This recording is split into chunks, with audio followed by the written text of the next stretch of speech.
Takže jdeme pokračovat dál ve 4kolce. Dneska si ukážeme tady ten plast, pokusím se to udělat tak, abych ho spojil. Mám tady kus takového plastu, tak to zkusím přinejtovat, aby to potom mohlo se buď překytovat, nebo něco se s tím dál vymyslet, nevím zatím, jak to udělám.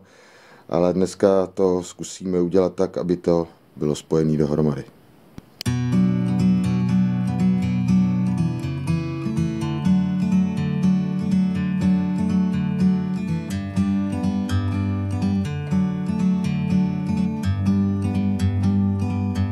Like a bird on a tree,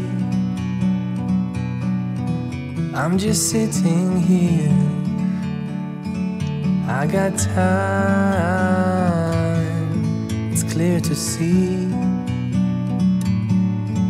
From up here, the world seems small. We can sit together. It's so beautiful, you and me.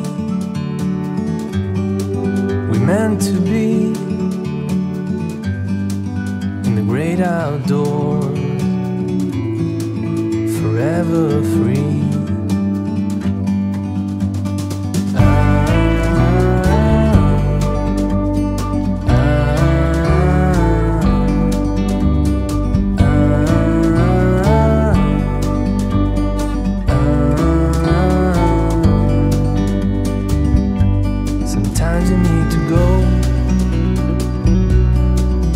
Take a step back to see the truth around you. From a distance you can tell.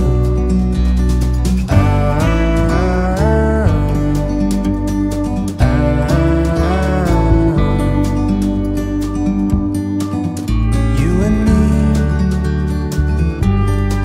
were meant to be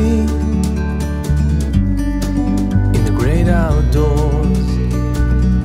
No a teďko si ukážeme, jak vyrobit polyestyrenový kit nebo hmotu, kterou se dá vyspárovat takováhle věc, jako je tohleto. Budeme k tomu potřebovat nějaký ředidlo nebo rozpouštědlo, benzín, aceton nebo podobný.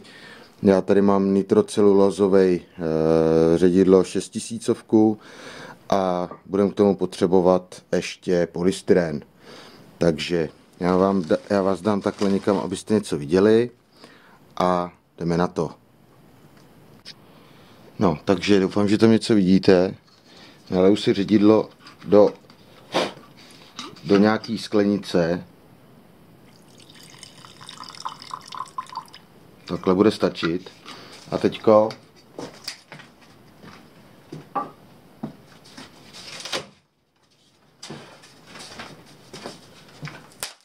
si připravím polystyrén a budu tam ten polystyrén dávat a on se mi bude rozpouštět a bude mi z toho dělat takovou hmotu.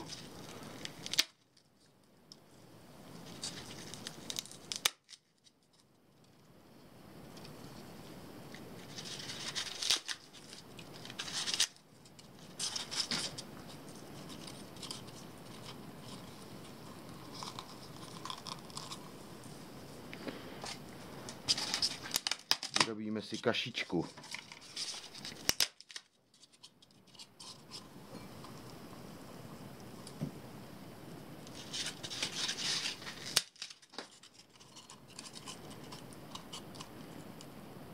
Vznikne z toho takovej blemc lepivej.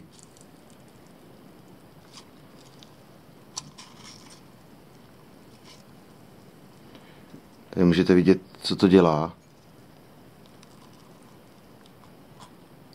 Prostě se ten polystyren rozpouští a dělá to takovou kaši lepivou.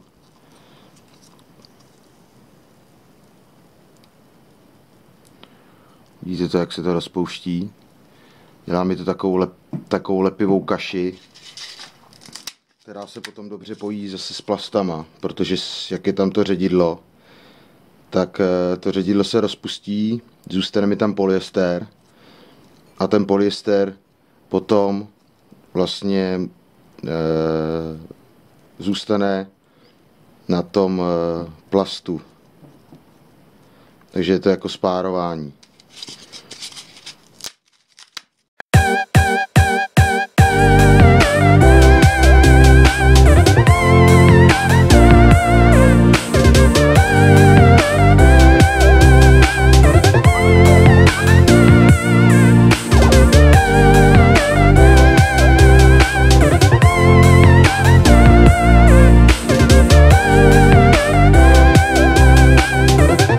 Takže mám tady obyčejný papír, takže vemu takhle a dám ho, naleju to na to trošku, tak, a teďka budu pokračovat, budu to tam takhle skládat.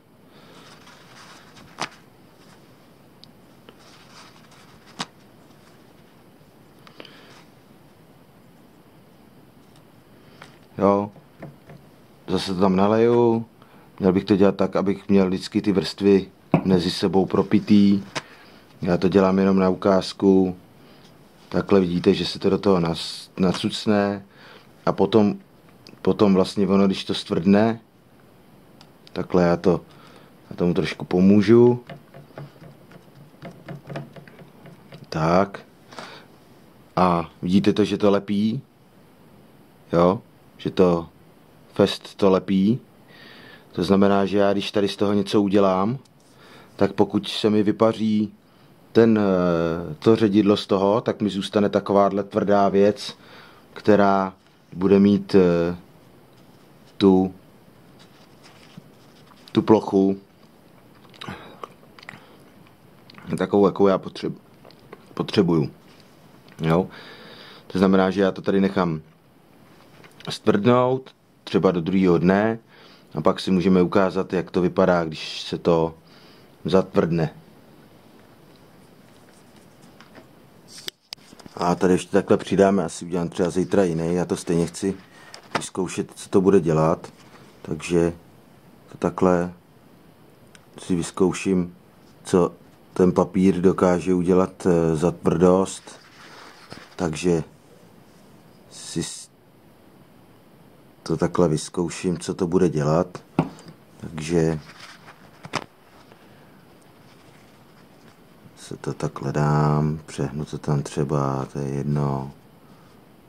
Jo, namačkám to do toho.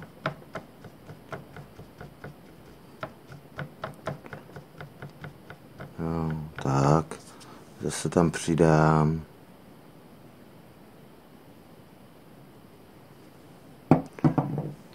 Jo, mám tam další vrstvu,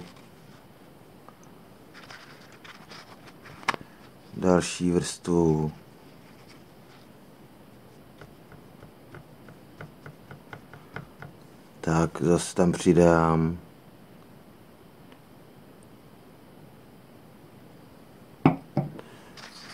dám tam další vrstvu,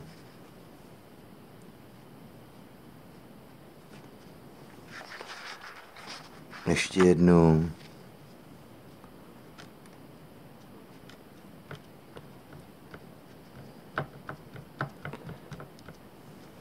tak to se mi to krásně spojuje. Tak a vyleju tam poslední a zase tam přidám, budu od toho opatlený jako kráva, lepí to.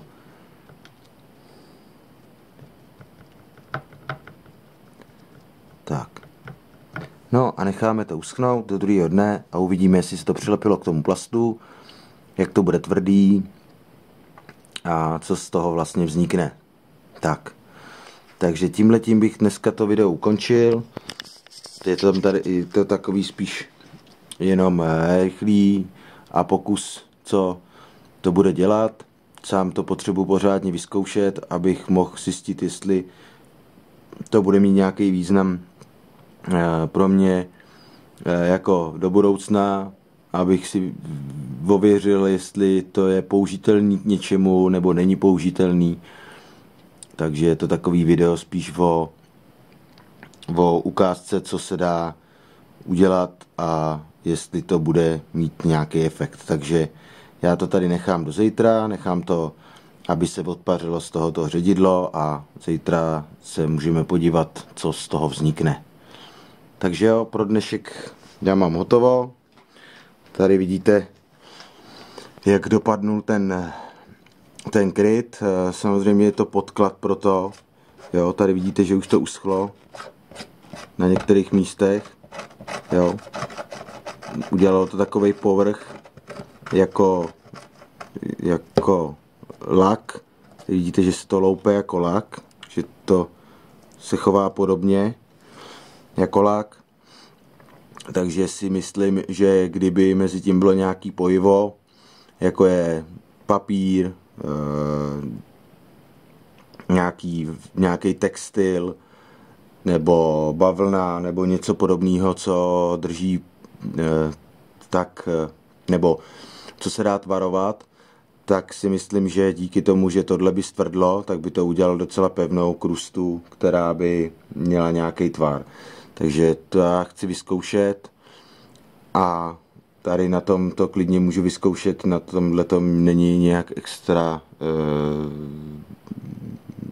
extra záležet, na to nemusím dávat, takže spíš to chci udělat jako pokus.